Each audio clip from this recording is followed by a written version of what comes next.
Assalamualaikum everyone, I hope you would be fit and fine. So as you know that I have been very busy throughout some days.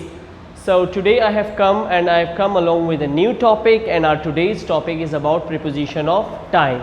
So preposition is basically used to show the direction and position of any noun. Preposition basically use होता है किसी भी noun की direction या position show होने के लिए. याद रखिएगा noun कहते हैं हम किसी भी चीज़ को. Noun is anything in the world. Animal, fruit, vegetable, people, things, machines, materials, everything is noun. So noun is the name of everything in the world, right? So noun की position जो बताता है वो कहलाया जाता है preposition. There are two types of preposition, right? Preposition of time and preposition of place. So first we will talk about preposition of time. Preposition of time में जो सबसे main prepositions हैं वो है in, on, at, from, to, right? सबसे पहले हम इसको इतनी आसानी से सीखेंगे कि आपको आसानी से पता चल जाएगा कि हम कोई भी preposition किसी भी noun से पहले कैसे यूज़ करते हैं, right?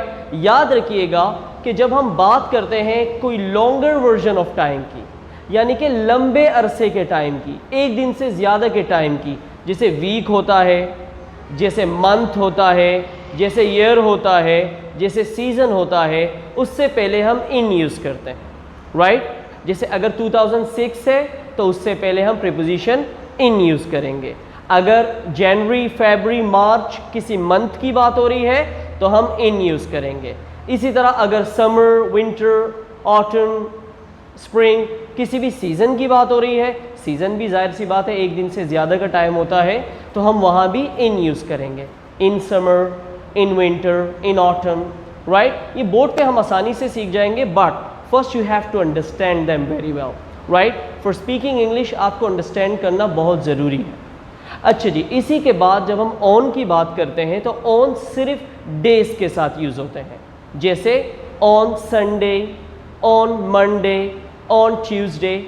इसी तरह ऑन डेट्स के साथ भी यूज़ होते हैं, जैसे on 1st of October, on 2nd of October, on 3rd of October, right? इसी तरह on 1st of January, on 2nd of January, on 3rd of January, right? इसी तरह से ऑन जो तीसरी चीज़ के साथ यूज़ होते हैं वो है ओकेजन्स, यानी कि जो आपके त्यौहार होते हैं, फेस्टिवल्स होते हैं, उसके साथ भी हम ऑन यूज़ करते हैं, क्योंकि एक दिन के होते हैं, ज़्यादा से ज़्यादा 2 दिन के होते हैं, राइट? तो उसके साथ हम ऑन यूज़ करते हैं, जैसे on Eid day, on holiday, on on Independence Day, on Freedom Day, on birthday, on wedding day. So there are a lot of days जिसके साथ हम ऑन यूज़ करते हैं. तो दोबारा मैं बता रहा हूँ कि इन हम यूज़ करते हैं ईयर्स, मंथ्स और सीजन्स के साथ.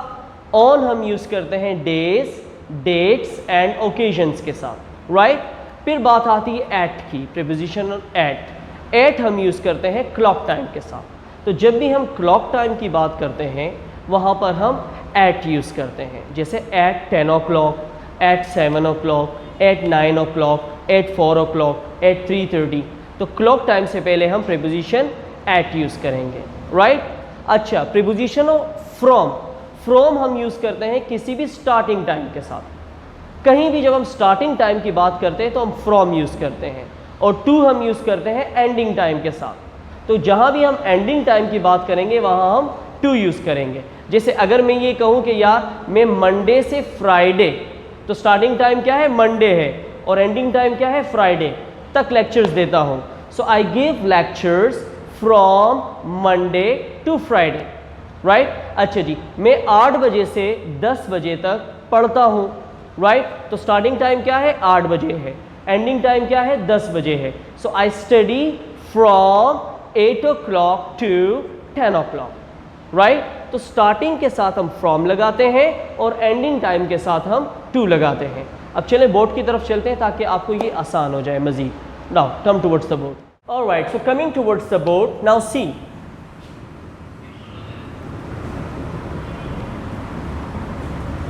Preposition of time. किस किस की हम बात कर रहे हैं? In, on, at, from and to, right? in हम यूज करते हैं longer version of time के साथ.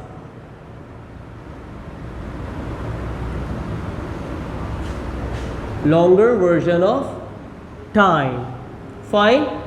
जैसे years, months और seasons, right? For example, in 2006, in months जैसे in June, season जैसे in summer, इस तरह से, right?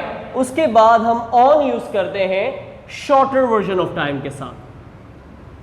किसके साथ यूज करते हैं? shorter version of time. shorter version of time क्या होता है? यानी एक दिन का टाइम जैसे होता है, यानी कि डे या डेट्स, जैसे डेज, डेट्स या ओकेजन्स, यानी कि कोई भी फेस्टिवल या त्यौहार, राइट? यहां देखें, जैसे ऑन संडे, ऑन 1 अक्टूबर या ऑन ईद डे, राइट? अच्छा जी, अब यहां देखें, हमने यहां इन लगाया जून के साथ और यहां ऑन लगाया 1 अक्टूबर के साथ. तो देखो, जब मंथ्स की बात हो, पूरे मंथ की, कि भाई जून में जाऊंगा, तो इन यूज होगा, राइट? और अगर मंथ के किसी एक दिन की बात हो तो फिर ऑन यूज होगा. Keep this in mind please, right? उसके बाद एट है. एट हम यूज करते हैं क्लॉक टाइम के साथ, जैसे eight 5 o'clock, right? at 6:30, at 4:15 या 15 past 4, something like that. I hope so that you have understood it. अच्छा जी, ये तो वो टाइमिंग्स हैं जो कि घड़ी से लेकर कैलेंडर तक जाते हैं, राइट? घड़ी से लेकर कैलेंडर तक जाते हैं. एक वो टाइम होता है जो नेचुरल टाइम होता है, जैसे morning, evening, afternoon, right? Like this. तो याद रखें, नेचुरल टाइम में सबके साथ ऑन यूज हो, सॉरी इन यूज होता है, राइट? सबके साथ हम क्या यूज करते हैं? इन यूज करते हैं. जैसे in the morning, right? In the afternoon, right? In the evening, right? But सिर्फ नाइट के साथ हम एट यूज करते हैं. क्या यूज करते हैं? एट. At night.